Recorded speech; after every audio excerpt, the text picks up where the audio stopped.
우리 다 같이 사도신경으로 신앙 고백하심으로 12월 17일 새벽 예배를 하나님께 드리겠습니다. 나는 전능하신 아버지 하나님 천지의 창조주를 믿습니다. 나는 그의 유일하신 아들 우리 주 예수 그리스도를 믿습니다. 그는 성령으로 잉태되어 동정녀 마리아에게서 나시고 본디오 빌라도에게 고난을 받아 십자가에 못 박혀 죽으시고 장사는 지 사흘 만에 죽은 자 가운데서 다시 살아나셨으며 하늘에 오르시어 전능하신 아버지 하나님 우편에 앉아 계시다가 거기로부터 살아있는 자와 죽은 자를 심판하러 오십니다. 나는 성령을 믿으며 거룩한 공교회와 성도의 교제와 죄를 용서받는 것과 몸의 부활과 영생을 믿습니다. 아멘.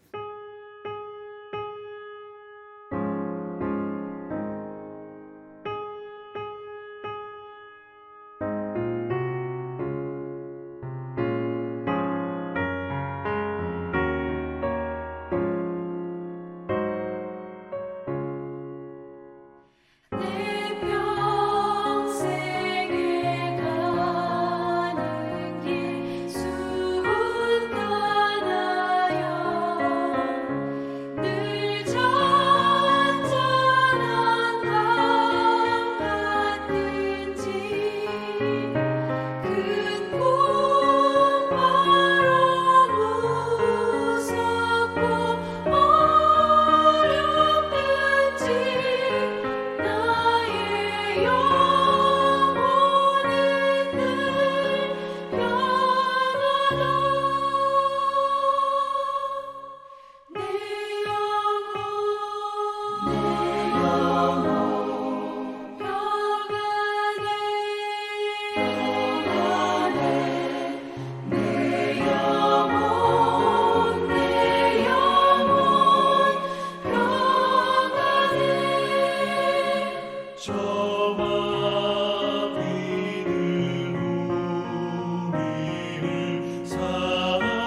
하나님 말씀은 요한계시록 17장 우리 9절부터 18절까지 한 목소리를 읽겠습니다.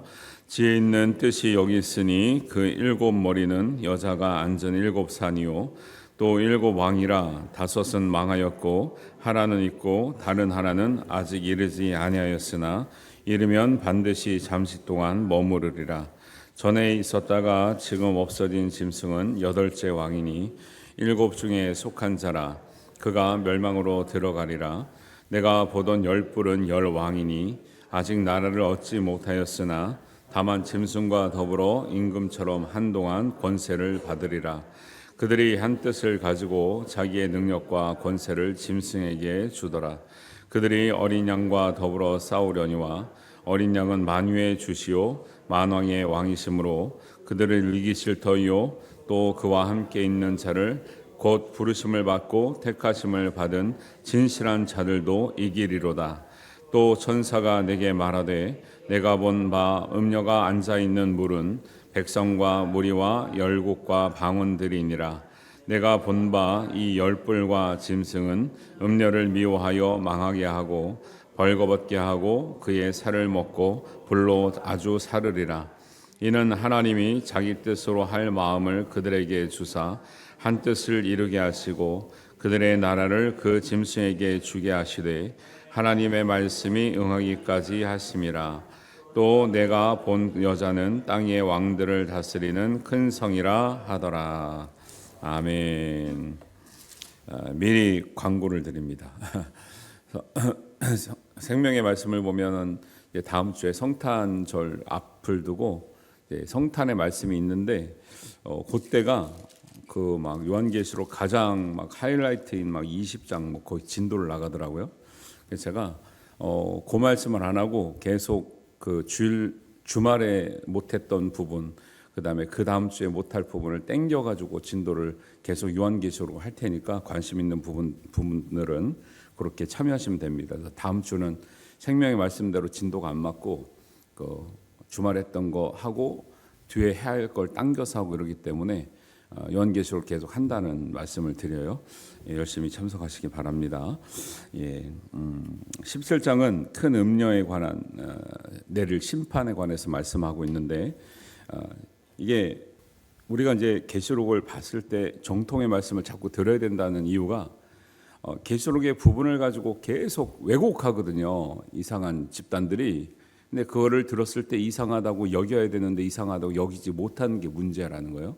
그래서 정통의 말씀을 잘 들어야 분별이 가기 때문에 그렇고 대표적인 이 집단에서 말하는 잘못된 것들은 제가 계속 알려드리는 거죠. 왜냐하면 여러분들은 잘 몰라요. 사실은 들어도 다 그럴싸하거든요. 오히려 더 멋있어. 가만히 있다 보면 더 멋있다니까. 이따가도 들어보시라고. 어저께 하려다 못한 것들이 얼마나 멋있게 포장을 하고 있는가. 네, 기본적인 것들은 이제 12장부터 18장은 마지막 있을 영적 전쟁의 어떤 치열함과 그 어떤 이제 그런 이제 어떤 이제 그 마지막 영적 전쟁에 진짜 장엄하면서도 치열하고 어떻게 보면 우리가 막 질 수밖에 없는 이제 여건인데 결국 하나님은 그 전쟁에 대해서 우리에게 어떻게 말씀하시는가를 보여주고 있어요. 그래서 어저께 이제 일곱 대접을 가진 일곱 천사가 큰 음녀가 받을 심판에 관해서 어저께 핵심 뭐라 했어요? 큰 음녀가 엄청나게 대단하게 나오는데 큰 음녀는 결국 뭘 받을 존재라 그랬습니까? 심판받을 존재라 했어요. 심판. 그러니까 그들이 크게 보이고 막 큰 뭐 짐승을 타고 뭐 붉은빛 짐승을 타고 오는데 그들은 심판받을 대상이라니까요. 그래서 이게 계시록 12장에도 보면 우리가 어떤 모습을 봤냐면 붉은 용과 아이를 뵌 여자와의 이 딱 그 싸움이 있었다 했잖아요. 붉은 용이 있어요. 근데 아이를 뵌 여자가 이게 붉은 용 앞에서 아이를 뵌 여자가 무슨 상대가 되겠냐는 거예요.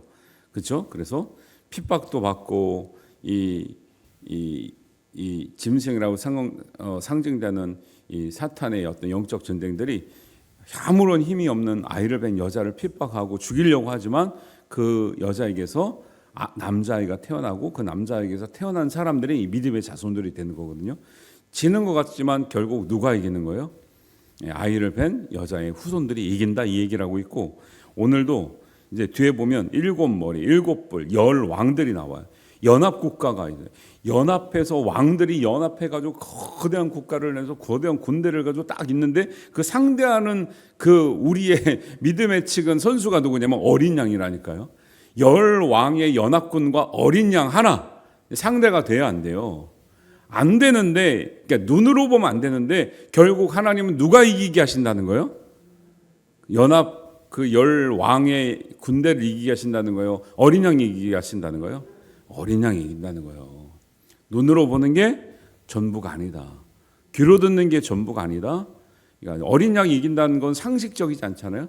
네, 믿음의 눈, 영적 눈으로 보면 어린 양이 이기고 아이를 뵌 그 여자가 이긴 것처럼 하나님의 영적 전쟁은 그들을 두려워할 것이 아니라 계속 강조합니다.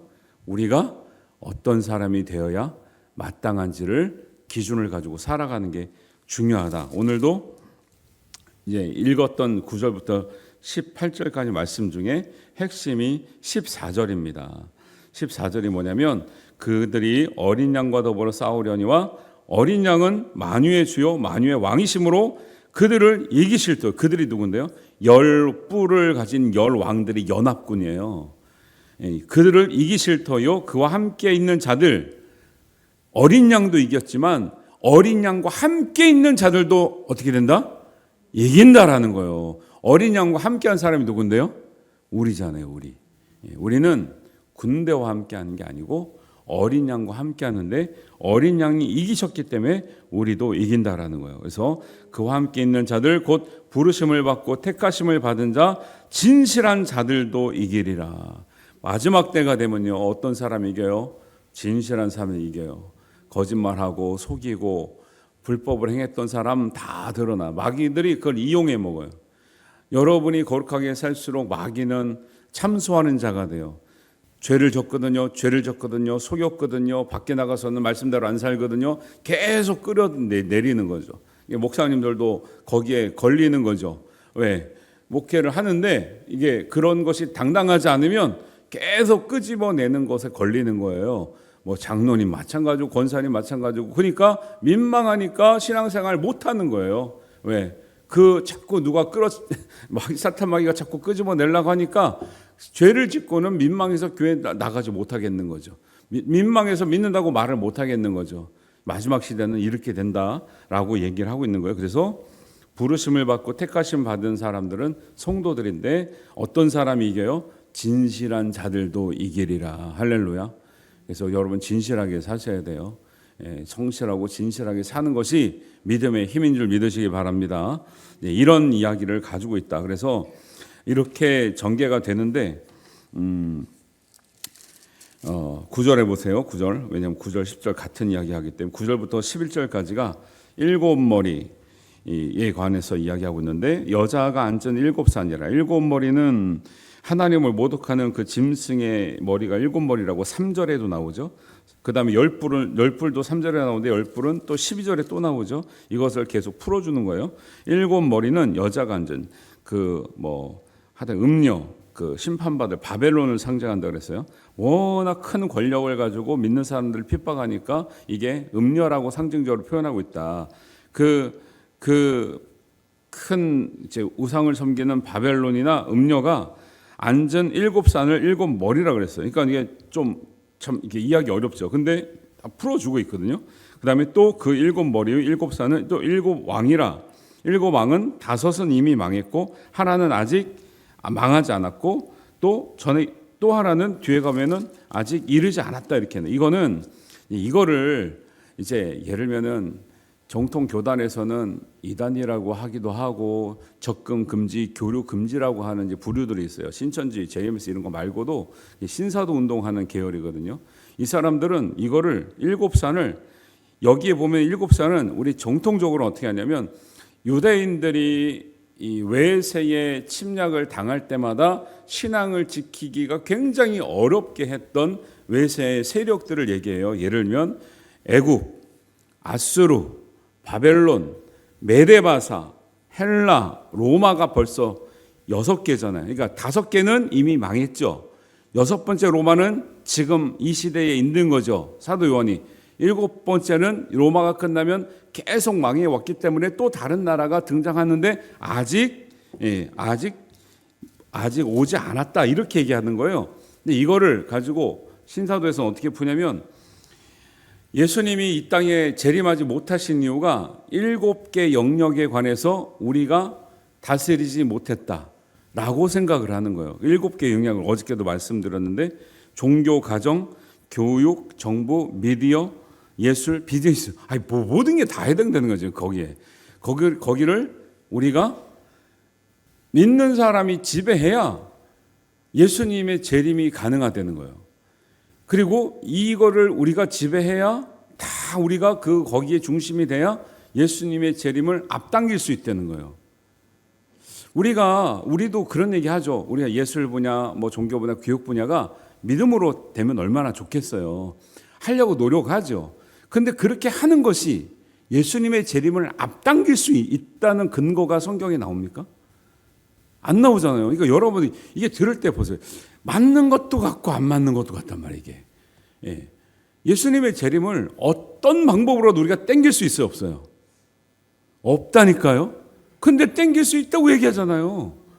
이게 기가 막히다니까. 그리고 이 7산이 어디에 이게 교육이고 가정이고 정부고 미디어고 예술이고 비즈니스고 경제고 정치고 교육이고 문화고 종교고 이런 말이 어디 나오냐는 거예요.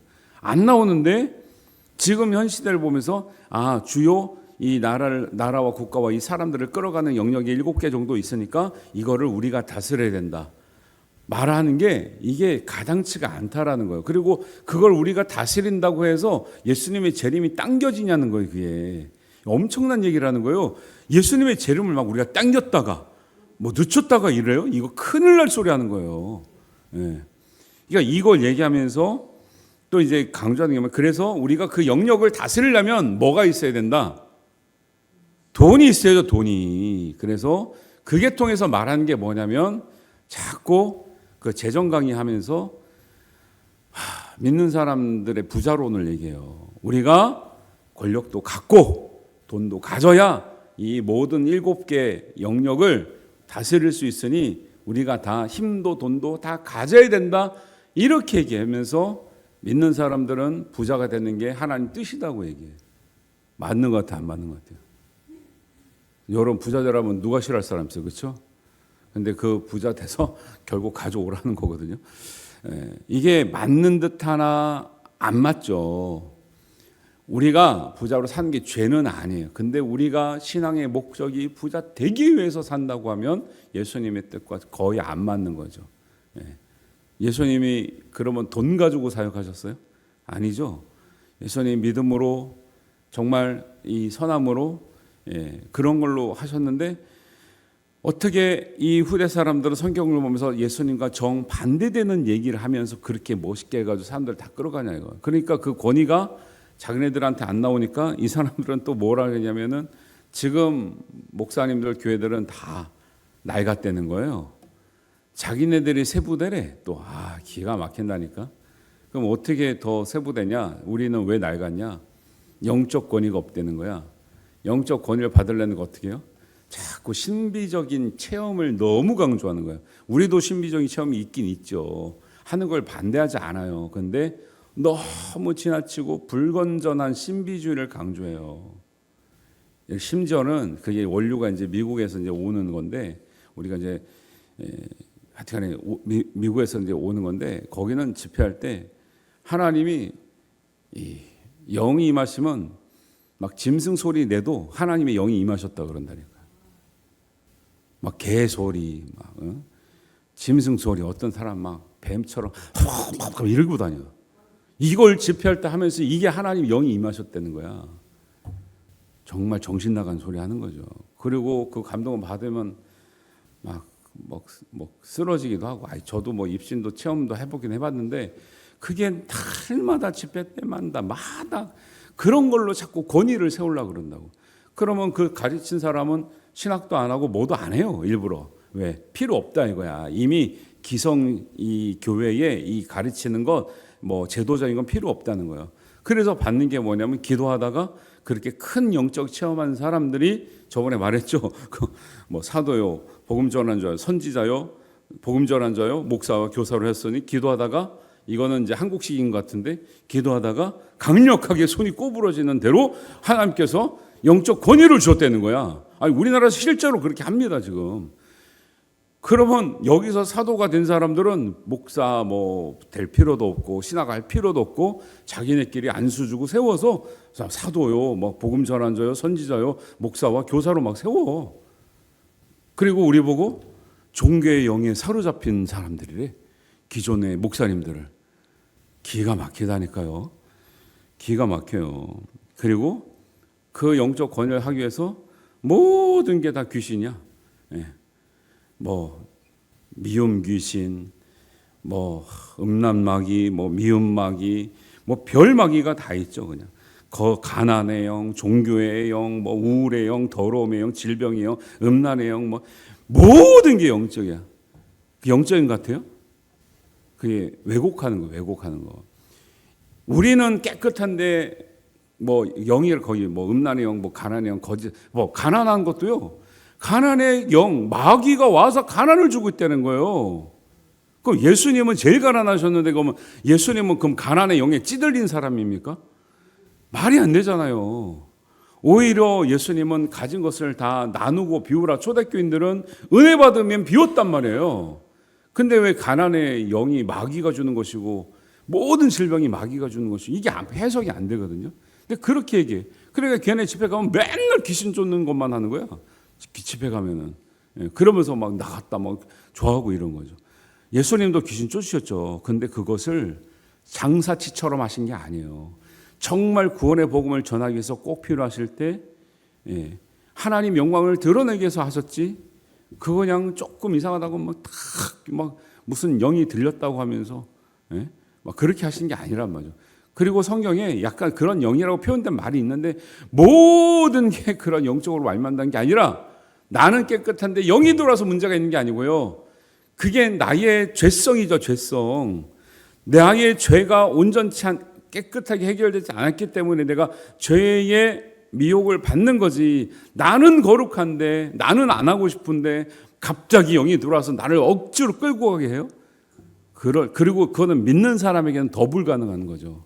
믿는 사람 안에는 뭐가 계신데요? 누가 계세요? 성령이 계신데 무슨 그런 잡다한 영인들이 돌아가지고 성령을 이겨서 우리를 끌고 간다고요? 모든 게 말이 안 되는데 그거를 강조하면서 막 불건전한 신비주의가 은사주의를 너무 강조하니까 사람들이 또 그거 보면은 저거 뭐 특별한 게 있으니까 저러지 않겠냐 하고 엄청난 넘어간다니까요. 지금 코로나 이후로요. 걔네들이 한동안 이제 우리 1990년대, 2000년대 초반에 좀 항상 완성하다가 한동안 그게 불건전하다가도 없어졌거든요. 근데 코로나 이후로 엄청나게 등장을 했어요, 갑자기. 왜냐하면 자꾸 이제 사람들이 심란하잖아요. 이게 뭐 백신을 맞아도 막 죽고 막 이러니까 이게 이제 이런 거에 대해서 편승해가지고 얘네는 다른 대로 또 백신 맞으면 안 된다고 한 사람은 안 된다는 사람대로 또 이단은 이단대로 막 더득세를 하는 거죠, 지금. 일곱산이 그런 영역이라고 볼 근거가 없는데 그걸 해가지고 우리가 다스려야 예수님의 재림도 오고 막 우리가 부자도 되고 권력도 가지고 막 은사도 받고 기존 교회는 그걸 모르기 때문에 낡은 부대고 우리는 새 술이고 다 뭐냐면 자기 중심으로 가는 거예요. 이 이단 종파들은 다 너무 자기 중심으로 가는 게 문제거든요. 조심하셔야 돼요. 그리고 능력도 뭐예요? 능력도 우리는 은사를 받으면 성령으로부터 하나님으로부터 받잖아요. 근데 얘네들은 내가 은사를 받잖아. 그럼 내가 전수를 해준대. 이게 말이 됩니까? 아니 하나님의 은사와 하나님의 능력을 하나님께로부터 받아야죠. 어떻게 내가 받았으면 내가 줘요. 그러니까 거기에서는 사람이 권위가 엄청나게 올라가는 거죠. 근데 문제는 뭐냐? 가장 큰 문제는 그들이 그렇게 주창했던 지도자들이 다 타락하고 있다는 거예요. 미국에서나 한국에서나 그거를 주도하는 사람들이 다 타락한다는 거예요. 왜 지가 타락할 때는 그렇게 타락의 영이 들어왔는지를 모르냐는 거예요. 남들이 그렇게 할 때는 그렇게 귀신도 꺼내주고 그렇게 지적질도 하더만 왜 네가 타락할 때 네 죄는 안 보이냐는 거예요. 그래서 저는 그걸 믿지 않아요. 자기가 죄는 자기 죄는 보지도 못하고 자기한테는 무슨 영이 들어왔는지도 알지도 못하면서 무슨 남의 영을 그렇게 지적을 하고 남의 영을 꺼내주고 자기가 그렇게 성령의 능력을 받아가지고 그렇게 해요. 그들이 정말 최소한 우리보다 더 거룩하게 살면 그런가 보다 할 수도 있지. 거기 지도자들이 대부분 여자 문제, 돈 문제 다 걸려. 이단들은 되게 이상해요. 왜 꼭 그런 문제에 걸리는지 몰라. 그죠? 그래서 우리도 조심해야 될 게 뭐예요? 우리도 오래 믿었다, 직분이 뭐다 중요하지 않아요. 우리가 어떤 사람으로 살아내느냐가 그것이 어린 양과 함께 진실하게 산 사람으로 인해서 예수님과 함께 이긴 사람이 되는 거지. 교회를 다녔다, 직분을 받았다, 아무 의미가 없습니다. 왜 우리가 직분을 받아야 되느냐? 하나님을 기꺼이 우리가 구원받은 애 감사해서 섬기기 위해서 받는 거예요. 여러분, 제가 안타까운 마음으로 정말 말씀드리는 거예요. 할까 말까 고민하다가 마음에 감동이 돼서 직분자를 올려놨잖아요, 지금 후보들을. 여러분, 정말 감격과 감사 속에서 감당할 마음의 준비를 하셔요. 내가 이거를 왜 해야 되니? 교회에서 미리 왜 말을 했냐 안 했니? 이런 말씀하시면 절대 안 됩니다. 그거 우리 스스로가 하나님 앞에요 엄청나게 잘못 생각하고 있는 거예요. 제가 하나님께 목사를 부름을 받았다고 하면 하나님 왜 저 같은 사람 왜 시킵니까? 내가 언제 허락했습니까? 이런 얘기 하면 돼요, 안 돼요? 불러주신 것에 감사해서 너무 제가 할 자격도 없지만 내가 너무 부족하지만 정말 주님께서 불러주시니 내가 주님을 위해서 살릴 수 있는 사람이라 여겨주시니 정말 감사함으로 섬기겠다고 해야죠. 그래서 제가 장로님 후보들한테는 세게 얘기했어요. 이거 투표할 수밖에 없는 상황인데 해가지고 안 돼가지고 실족해가지고 믿음이 떨어졌느니 교회 안 나오냐 이럴 것 같아서 아예 하지도 말라 그랬어요. 근데도 기도하시면서 다 하신 거예요. 권사님 안수집사님 똑같아요. 근데 장로님들은 아무 말이 없어서 다 이제 순종하시는데 다른 분들이 조금 그런 얘기가 들리는데 여러분 정말 조심스러워 하셔야 돼요. 정말 겸손하셔야 돼요. 하나님의 교회의 일꾼으로 삼아주신 것, 섬길 수 있는 기회를 주신 것을 정말 감동되지 않으세요? 아니 내가 이제 안수집사 후보다 아니면 권사 후보다면 감격일 것 같은데 하나님이 저를 권사 삼아주시다니요, 저를 안수집사 삼아주시다니요. 딴소리를 하시면 안 되죠. 그리고 감당이 안 될 분들은 안 하셔도 돼요. 근데 왜 은혜스러운 말이 안 나오고 왜 은혜스럽지 않는 말이 나와야 되는 거예요? 안타깝다라는 거예요. 너무 안타깝습니다, 진짜. 저는 혼자 이 묵상하면서 울 뻔했어 진짜. 어떻게 수십 년 믿었는데 하나님 직분 주시는 그 자리에서 그것도 됐단 것도 아니고 후보로 올랐는데 이것이 이렇게 원통할까? 이것이 이렇게 힘들까? 이것이 이렇게 은혜가 안 되는 소리를 해야 되는 상황인가? 안타까운 거죠. 나 같으면 하나님 저 같은 사람을 써주시다니. 된 것도 아니잖아요, 지금 사실. 정말 겸손하셔야 됩니다. 겸손하셔야 돼요. 예. 그리고 잘 깨달으셔야 돼요. 큰일 납니다. 큰일 나는 거예요. 그래서 10뿔을 가지고 연합해서 할지라도 어린 양이 힘없어 보이는데 누가 이긴다? 어린 양이 이기고 어린 양과 함께한 진실한 자들이 이긴다라는 거예요. 거기까지 이제 14절까지 하셨고 15절에 음료가 앉아있는 물은 온 세상에 이런 것들을 말해요. 온 세상에 다스리는 것처럼 앉아서 이제 대적을 한다 이 뜻이고요. 16절에 보면 그런데 어린 양에게 지고 나니까 짐승이 자기네들끼리 싸우고 망하게 하고 벌거벗게 하고 서로 물고 뜯고 해서 자멸하는 거죠. 이 사탄 마귀는요, 자기네가 이기면은 막 승승장구하는 것처럼 보는데 지잖아요. 그러면 자기네끼리 분열이 일어나는 거죠. 16절에 그래서 그런 모습이고 17절에는 이런 모든 것들이 하나님의 뜻 안에 있다. 이것이 모든 것이 하나님의 주권과 섭리 안에 있다라는 말씀을 하는 거고요. 18절에 가면 그 여자는 땅의 왕들을 다스리는 큰 성이라 하는 것은 이거는 큰 성은 바벨론을 얘기해. 이 당시에는 이게 이래서 이제 바벨론의 상징성을 가지고 이제 나오는데 18장에 가면 이제 바벨론도 이제 결국 망한다 이런 얘기를 하는 거죠. 그러니까 우리가 영적 전쟁은 크고 두렵고 무서운 것 같은데 결국 예수님과 함께한 진실한 사람들은 이긴다. 할렐루야. 그리고 하나님께서 이기게 하시는 줄 믿습니다. 그래서 여기에 부름을 받고 택하심을 받은 자는요, 에클레시아, 교회란 뜻이에요. 부름 받고 택함 받은 사람들, 교회로 부름 받은 성도들은 예수님께서 함께하고 하나님께서 이기게 하시는 줄 믿습니다. 우리가 힘이 있어서 이기는 게 아니라 그랬죠. 우리 뒤에 하나님 계시고 예수님 계시고 성령님 계시기 때문에 이기는 거예요. 예수님, 다시 한번 말씀드려요. 예수님을 사랑하면서 교회를 사랑하지 않는 사람은 있을 수가 없어요. 그건 좋은 믿음, 정상적인 믿음이 아니에요. 하나님을 사랑한다고 하면서 교회를 섬기지 않는 사람, 정상적인 믿음이 아닙니다. 여러분, 말씀을 분명히 하시고 정말 온전한 믿음으로 정말 예수님과 함께 승리하시길 바라요. 진실하게 사시기를 바랍니다. 하나님 앞에 이런 모습으로 예수님이 정말 승전가를 울려주실 때 우리가 그 뒤에 행렬로 따르는 귀한 사람들이 흰옷 입은 천사들처럼 우리가 흰옷 입은 승리자들이 되시기를 주님의 이름으로 축원합니다. 기도합니다. 하나님 아버지, 17장에 나오는 큰 음료의 두려움이 있었지만 마침내 어린 양과 함께한 진실한 사람들은 이기고 하나님 승리를 경험할 수 있는 은혜를 주심을 감사합니다. 또 우리가 그런 사람이 되기를 원합니다.